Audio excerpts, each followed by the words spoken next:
Political strike होताना दिसतंय, काय कसं बघताय एकंदरीत? बघा, आता वेळ आहे, राजकारण करण्याची वेळ नाहीये. देशाच्या मागे उभं राहण्याची वेळ आहे. देशाचे प्रधानमंत्री मोदीजींच्या मागे उभं राहण्याची वेळ आणि आपल्या भारतीय लष्कराच्या मागे उभं राहण्याची वेळ आहे. राजकारण करायला तर खूप संधी असते, परंतु आता हे देशभक्ती, राष्ट्रभक्ती आणि आपल्या देशाचं रक्षण हा महत्त्वाचा मुद्दा आहे.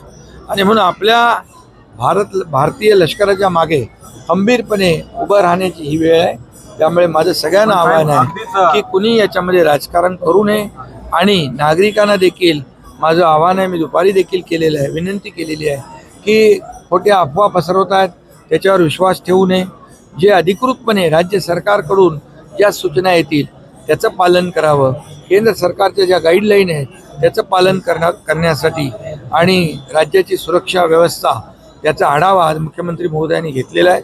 सर्व अधिकारी होते आणि म्हणून army, navy, air force, coast guard हे सगळे आणि पोलीस डिपार्टमेंट हे सगळे मिळून आणि सर्व विभाग या ठिकाणी अलर्ट आहेत.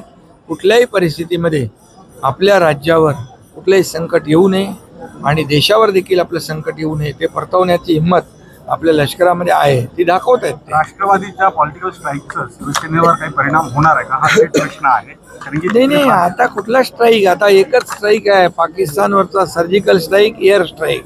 आता दुसरं तिसरं काहीच नाही आहे. आता हा पाकिस्तानला मुंहतोड जवाब आणि पाकिस्ताननी हे जे काही माकडचाळे त्यांचे चालू आहे त्यांची अवकात नाही भारताबरोबर पंगा घेण्याची.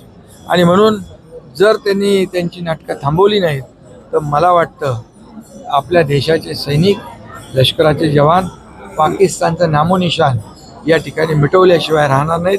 प्रधानमंत्री महोदयांनी तो संकल्प केलेला आहे. अनेक सरकारी आली गेली मात्र